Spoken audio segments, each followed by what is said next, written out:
Fala galera, está no ar mais um Café com a ADM, a sua dose de cafeína nos negócios, ao vivo aqui no HSM+. Este evento, o maior evento corporativo da América Latina, está na sua 25ª edição e só feras por aqui. E mais uma que apareceu, que é o Ismael Collin. O Ismael é simplesmente um dos criadores aqui da iPlace, olha só. Também é cofundador aqui da Renove, deixa eu mostrar aqui que ele acabou de me dar um presente aqui. Você é CEO na Renove também, né? Sou. CEO da Renove, olha aí. Ganhei até uma garrafinha aqui, cara, olha aí. E ainda, depois eu mostro aqui o livro aqui, cara. Como é que... Ó. Me conta aqui, o livro aqui, eu já tenho aqui mesmo agora. Assim que foi lançado, eu já comprei de primeira aqui, já indiquei para nossa audiência aqui também. Cara, isso aqui é leitura obrigatória, que fazer a gestão é simples. E agora, assim, eu estou mostrando o livro agora, depois eu mostro novamente, mas para a gente partir aqui desse pressuposto aqui, porque o Ismael é um cara muito prático e ele é um cara que simplifica as coisas, né? E tornou o processo de gestão, que para muita gente é algo muito complexo, em algo simples, algo que você colocando alguns princípios, né, que você não pode desrespeitar em prática, a gestão se torna um negócio simples e o seu negócio prospera. Então a gente vai bater aqui esse papo aqui com o Ismael. Ismael, seja muito bem-vindo, cara.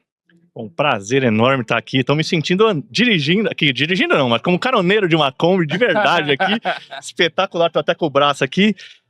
Acho que é um momento muito legal da gente poder dividir aí algumas práticas.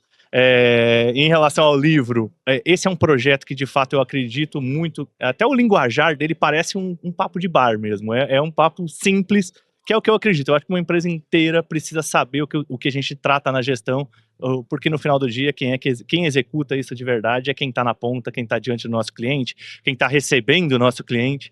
Então acho que esse é o ponto mais relevante que a gente tentou fazer no livro, simplificar do linguajar à forma como a gente coloca. Então cada capítulo ele termina até com uma expressão que fala assim: se é banal, por que você não faz? Que é justamente o simples que dá certo. Com certeza. E muita gente ignora exatamente o que é simples, o que é óbvio e quer deixar as coisas mais complexas, achar que complexo é sinônimo de profissionalismo. E não é, né, Ismael? Na verdade, eu acho que a gente vai evoluindo como gestor e aí chega num determinado ponto que a gente começa a adotar novas ferramentas. E aí você retoma, muitas vezes quando a gente assiste uma palestra, vai num curso, alguma coisa, você olha para uma prática assim, você fala, poxa, mas eu já fazia isso. E por que eu deixei de fazer? Isso dava certo. Uhum. E aí você vai vendo que você vai querendo sofisticar a sua gestão, e é importante, você vai evoluindo, mas você deixa algumas coisas básicas falharem. Exatamente. E aí, nesse básico falhar, não tem complexo que resolva. É verdade. E, cara, já que a gente vai falar aqui de iPlace, eu tô aqui também me lembrando do próprio Steve Jobs, né? iPlace aí é a casa da Apple no Brasil, e eu tô me lembrando do Steve Jobs na história quando foi para criar, acho que foi o iPhone, o iPod, alguma coisa assim, que era um projeto bem complexo, e ele foi lá no quadro, riscou tudo e botou só um botãozinho no meio. Acho que era o primeiro iPhone, Era né? o primeiro iPhone, exatamente. Então, para simplificar, ó, isso aqui tem que ser simples, não tem que ter um monte de botão, nem nada, né? E por muito tempo a própria Apple se posicionou assim, nunca falou muito das configurações de um produto, falou, olha, você usa desse jeito. E uma criança, normalmente, quando se relaciona com Apple, consegue com uma forma muito mais fácil e intuitiva se relacionar com aquela tecnologia do que com outras. Foi sempre o grande intuito da Apple, né? Ser simples, conseguir fazer com que quem de fato é o consumidor daquilo tenha facilidade. Você não precisa pegar um manual ou alguma coisa mais sofisticada para conseguir usar. Muito bom. Ô Ismael, agora vamos contar essa história, cara. Como é que nasceu o iPlace, cara? Que é um fenômeno no Brasil inteiro. Eu não sei nem quantas lojas são, mas acredito que tá no Brasil inteiro, né? Tá no Brasil inteiro. A operação da iPlace hoje tem mais de 100 lojas, né? Espalhadas em praticamente todos os estados. Acho que a gente tem poucos estados que não está. Já tem algum tempo que eu não estou à frente da operação. Mas a iPlace surgiu num grupo que é extremamente sólido hoje no Rio Grande do Sul, que chama Grupo Erval, né? Então pertence a uma empresa familiar. A Madeireira Erval. Por muito tempo a razão social foi Madeireira Erval, né? Então era até peculiar, assim, quando você via. Mas é uma empresa que tem uma gestão muito eficiente, muito presente. E ela surgiu realmente de uma madeireira. Inicialmente o grupo lá era uma madeireira, depois virou indústria de imóveis, que hoje é extremamente forte, inclusive a indústria de imóveis lá, fabricante de colchão, enfim, tem outros negócios. Mas a iPlace surgiu em 2009. O crescimento da informática no varejo, venda de computadores, de fato, aconteceu ali em 2004, 2005, quando os grandes magazines passaram a vender computadores. E a gente era um regional lá, tinha lojas mescladas entre material de construção, ferramentas, móveis, eletro, e vendia informática também. Começou uma parceria com a HP, que à época era o líder aí de mercado, e por algumas circunstâncias, a parceria com a HP não evoluiu para lojas de varejo. E um dos vice-presidentes da empresa, quando visitou uma loja na Quinta Avenida, lá em Nova York, trouxe a ideia da gente desenvolver esse mercado no Brasil. Parecia muito difícil, é algo que a gente no início assim, olhou com um ar de desconfiança bastante grande. E aí eu fui fazer uma pesquisa de mercado, principalmente São Paulo, que era onde a gente era uma base do Rio Grande do Sul à época. Começamos a estudar o mercado de São Paulo e resolvemos abrir as 2 primeiras lojas. A loja de Porto Alegre e Caxias do Sul foram as 2 primeiras. A loja de Porto Alegre bateu o recorde de vendas de MacBooks da América Latina na abertura. Nossa, a gente cara. vendeu, para você ter uma ideia assim, em números, hoje já dá para falar, a meta daquela loja era R$500 mil no primeiro mês de venda. Ela vendeu 1,1 milhão em 4 dias. Nossa, cara, olha só. Então foi algo muito diferente, um início muito diferente de jornada. Impressionante, né? Então, assim, o cara vai na Quinta Avenida, olha só como é que é a cabeça do empreendedor, né? Tá visitando Nova York, turismo, Times Square, pá, loja da Apple na Quinta Avenida. Aí disse, cara, vamos fazer um negócio desse no Brasil? E acho que as coisas surgem de muita transpiração, né? Muito mais do que inspiração nesse caso. A gente fez uma ação muito legal na abertura da loja, mas, por exemplo, chegou na sexta-feira, a gente praticamente não tinha mais produto em loja. E o centro de distribuição da empresa ficava a 40 quilômetros da loja de Porto Alegre. Então, e não tinha quem transportasse, porque na época os próprios transportadores, eles tinham receio de, poxa, eu não vou transportar a Apple tem que ter seguro, não era uma coisa fácil. Eu, à época, tinha um Palio, e eu lotei o meu Palio com todos os MacBooks que tinham no centro de distribuição, e saí de Dois Irmãos, que era a cidade onde a gente ficava, a Porto Alegre, 40 e poucos quilômetros, 1 hora de carro. Eu tinha uns R$600 mil em mercadoria num Palio que valia 30. Olha, o Palio guerreiro. Exato. Mas é o começo de uma operação, se tornou muito grande, evoluiu muito, mas é o início. E aí é como a gente inicia uma operação, né?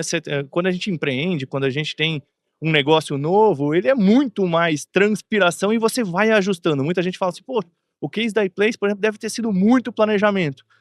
Ele foi planejamento até um certo ponto. O restante é você carregar a caixa de verdade, é você... Então, até a quinta loja, a gente praticamente não tinha uma estrutura administrativa na iPlace. Eram as lojas, eu tive que aprender sobre reforma de loja, sobre negociação de pontos, sobre um bocado de situações que a gente não tinha vivência. E aí você vai evoluindo, e eu falo até hoje, o pessoal fala, poxa, você dominava a parte de obra? Eu lembro uma loja em Belo Horizonte que eu discuti durante quase 1 hora com o engenheiro de ar-condicionado que o ar-condicionado não era o ideal para a loja. Ele olhou para mim e falou assim, o que você estudou? Eu falei, olha, eu estudei administração, mas o ar-condicionado continua não atendendo a minha loja e você vai ter que mudar. Muito bom, cara.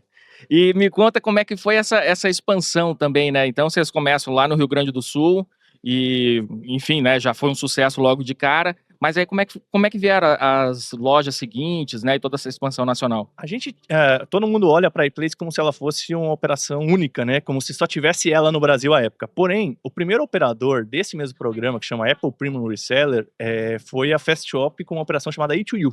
Ela existe até hoje no Iguatemi Faria Lima, em alguns outros shops, são poucas lojas, eu acho. No Pátio Paulista, tem algumas lojas da E2U ainda. E a Fast Shop tinha 7 lojas. E a gente, no primeiro ano, resolveu abrir 8. Então você vai falar assim, foi um super planejamento? Não foi, a gente queria ser o maior. E a gente queria mostrar o quanto a gente poderia fazer e foi bem executado. Eu acho que esse é o grande ponto. A gente, à época, também tinha a Saraiva, que havia comprado, à época, a Livraria Siciliana. Então, eles tinham operações duplicadas em alguns shoppings, também tinham 7 lojas. E teve um outro operador que chamava My Store, que ficava aqui em São Paulo. Tinha bons shoppings, então ele ficava no Anália Franco, Ibirapuera, Vila Lobos, Cidade Jardim, bons shoppings, e a gente acabou adquirindo essa operação no segundo ano de operação. Então a gente cresceu organicamente durante o primeiro, abriu as primeiras lojas de São Paulo, a primeira loja de São Paulo da iPlace foi o Bourbon Pompeia, e aí depois a gente acabou comprando essa operação no segundo ano, e quando começou, a Apple tinha 2 premissas, que hoje a gente pode falar, né? Então, as 2 premissas da Apple era, ou você vai abrir as lojas em shoppings AB, ou classe AB, ou você vai abrir cidades de mais de 500 mil habitantes. Você tinha que ter as duas premissas ao mesmo tempo. Isso me limitava a menos de 50 shoppings no Brasil. Então, naquela época, né? Então a gente está falando de 2010, 2011. E aí, nesse movimento, a gente começou a bater no teto. A gente estava passando de 30 lojas, os outros operadores já tinham outras lojas, então você começava a chegar num limite, já não tinha mais praticamente shopping para abrir. E esse foi o momento, e aí os 2 primeiros anos de iPlace, a gente praticamente não tinha iPhone. À época, a Apple não vendia iPhone. Todo mundo relaciona a Apple com o iPhone. Mas a época, por exemplo, esse 1 milhão e 100 que a gente vendeu na loja de Porto Alegre, Sem iPhone. foi sem iPhone, foi MacBook e iPod. Essencialmente é aí. Mas vê o que é a força também de uma marca, né, cara? Sem dúvida. E aí o que acabou acontecendo? A gente começou a discutir, falou, pô, quando o iPhone começou a crescer, a gente tem mais liberdade para comprar, porque antes eu nem podia comprar da Apple, eu tinha comprado da operadora se eu quisesse ter. Então era algo bem complexo. E aí, quando começou a ter o supply direto, a gente começou a avançar, o iPhone começou a tomar uma representatividade muito grande. O modelo ao qual a iPlace faz parte, ele chama Apple Premium Reseller. Ele é um programa que foi feito principalmente para a Europa, porque a Apple dizia assim, olha, eu vou abrir lojas nas principais cidades, nos pontos turísticos, eu estou embaixo do Museu do Louvre, eu estou na Plaza de Touros, eu estou em alguns lugares, mas eu não quero abrir lojas nos bairros, só que é importante ter. Então ela envelopou o desenho da Apple Store num modelo menor e entregou para operadores. E esses operadores têm, claro, inúmeros critérios para fazer parte disso, enfim. E esse é um modelo que a iPlace fazia parte. Só que esse modelo, ele privilegiava muito o modelo mais europeu, então tinha muito MacBook e pouco iPhone, pouco iPad, que já fazia parte da relação. Então, o que acabou acontecendo? A gente começou a insistir, falou, olha, a gente precisa de um modelo diferente, porque hoje, num shopping de classe C no Brasil, e eu estou falando aí de 2012, o cara compra, ganhando R$1.500 de salário, o cara compra um tênis de R$1.500, R$1.700, R$1.800, parcelado em 10 vezes. E o iPhone 4S, que era o iPhone da época, custava R$1.999. Então ele pode comprar um iPhone também, se ele pode comprar esse tênis. Então a gente precisa conseguir levar isso para mais gente. Só que, poxa, funcionava em mais de 200 países. Como é que você faz para mudar uma empresa global desse tamanho, mudar uma premissa? É muito difícil. E aí a gente começou a avançar em desenhar um modelo que, naturalmente, a resposta era quase sempre não. Até que, num determinado momento, um executivo, que hoje é um ex-executivo, até dirigiu a América Latina na Apple, abriu a porta e falou assim, vocês podem fazer, eu vou ajudar, mas não vai ser um programa oficial. Se nada der certo, esse risco é seu.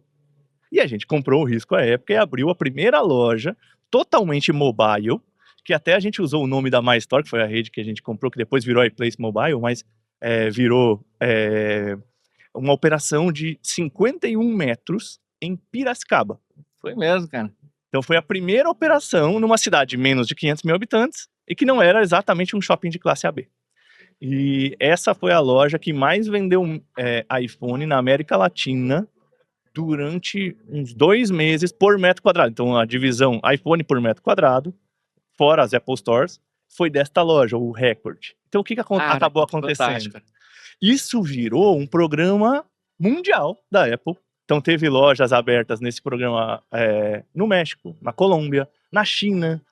Então esse foi um programa que foi aprovado até o Tim Cook. Então foi super legal, assim, cara, vocês ensinaram a Apple a fazer negócio, então. Não, acho que seria muita pretensão, mas... Não, mas é uma coisa interessante porque, assim, você conhecer profundamente a cultura local, isso é um diferencial estratégico enorme, né? Então, você olhar para o Brasil, você sabe que tem esse costume, as pessoas gostam de consumir bons produtos, parcelam no cartão, quantas vezes forem necessárias, né?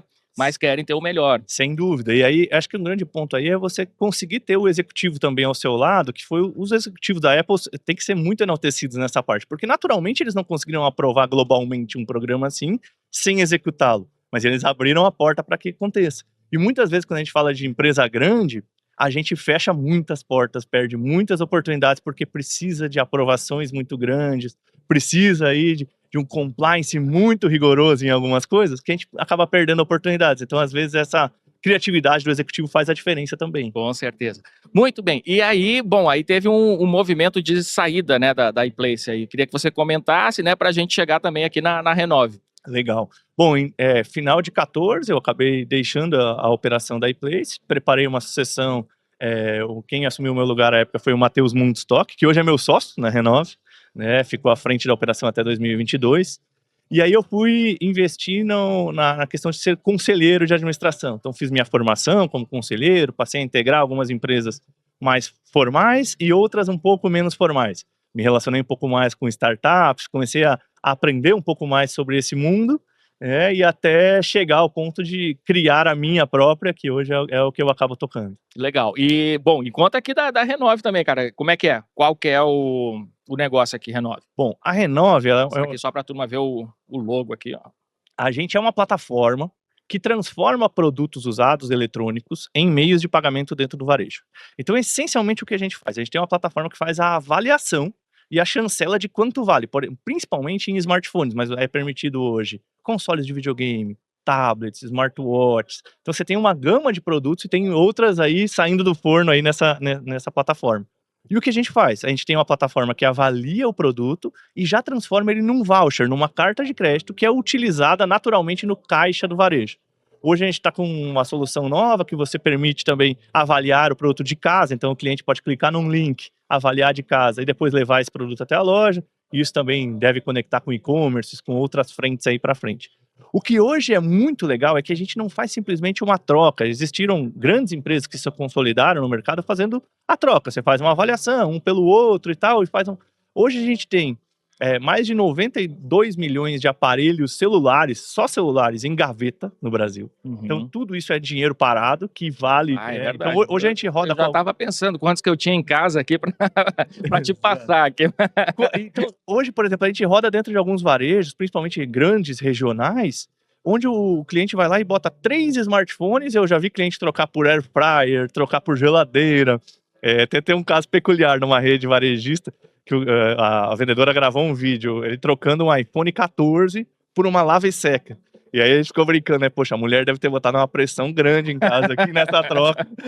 Então, a brincadeira acaba acontecendo, mas eu acho que é você permitir um acesso a crédito muito maior. E hoje a gente também é uma ferramenta de acesso a crédito. Por quê? Porque o trade-in, que é a operação que a gente faz, a gente transformou ela de fato num meio de pagamento.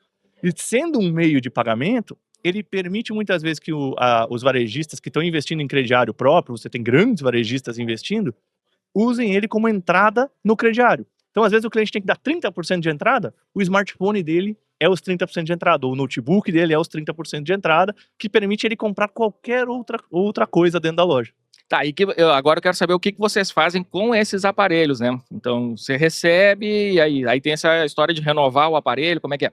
Hoje, a gente tem uma cadeia de parceiros que são homologados, onde a gente averigua, de fato, a destinação desses produtos, mas muitos deles são revendidos depois em marketplaces ou para B2B, são, às vezes, celulares para locação de frota, outro tipo de situação ou pessoas de rua que ficam no campo, né, acaba usando o telefone. Então ele é um produto secundário que volta para o mercado, né? Ele não volta diretamente da gente. A gente tem parceiros homologados que fazem eventuais remanufaturas. Então, hoje a gente tem muito produto que entra para a gente com a tela quebrada, que o cliente olhou assim e falou, poxa, eu ia fazer o reparo desse produto. Mas, poxa, para eu vou despender esse valor, prefiro que deprecie o meu produto e alguém faça esse reparo. E aí eu tenho parceiros que gostam muito disso. Por quê? Porque o produto está depreciado, ele comprou ele mais barato, ele vai fazer um reparo que tem um custo baixo e ele retorna ele para o mercado com boas peças. A gente, de fato, todos os nossos parceiros são super homologados aí nessa parte. A gente não trabalha aí com a questão de pirataria ou qualquer outro tipo de situação, a gente é muito rigoroso nesse compliance aí. Que bacana, muito bem. E me conta mais agora, Ismael, vamos falar aqui do livro. Quando é que você lançou o livro? O livro, ele foi lançado, já tem um tempinho que ele foi lançado. O livro foi lançado, chegou pronto em março de 2020, data do início da pandemia. E a gente tinha todo um roadshow preparado aí no Brasil, em várias livrarias, em vários estados aí, e acabou não saindo, né, esse lançamento. Então a gente acabou fazendo um lançamento mais soft, e agora a gente está trabalhando ele com mais força, né? Então tem alguns eventos aí programados, então tem feito aí um sucesso bem legal, tá sendo muito gratificante, e é sempre aí um cartão de visitas, porque muitas vezes essa pegada simples é algo que não vai para os livros, né? Então, eu tive até alguns revisores que participaram da edição do livro e falaram, Ismael, você deixou muito simples o linguajar. Eu falei, eu quero que o cara nunca tenha que ler 2 vezes para entender o que eu estou querendo dizer. Muito bom. Olha só, pessoal, fazer gestão é simples, aqui da Literary Books, histórias e ferramentas práticas baseadas na vida real de um gestor, não um simples gestor, um grande gestor, o Ismael Collin. Cara, Ismael, queria te agradecer aqui pela aula de gestão que você nos deu aqui hoje, trazendo aqui cases da Renove, da iPlace, e falar que eu te admiro demais, cara. Você, para mim, é um mentor, um professor, e, cara, bom demais contar com a tua amizade e com os teus ensinamentos. Poxa, a admiração é recíproca. Acho que o conteúdo que você consegue levar pra gente ali é, de fato, aquela pílula, às vezes, de motivação que a gente precisa no dia a dia. Todo o executivo, o diretor de empresa, o gestor, ele também tem os seus momentos de baixa. E, às vezes, aquele pequeno insight ali te faz, poxa, dá para eu fazer diferente, dá para eu me motivar a fazer um outro movimento. Eu acho que isso contribui demais. Então, parabéns pelo trabalho, uma honra poder estar aqui. Que legal. Muito bem, turma. Até o próximo episódio aqui dentro dessa Kombi no HSM+. Até lá.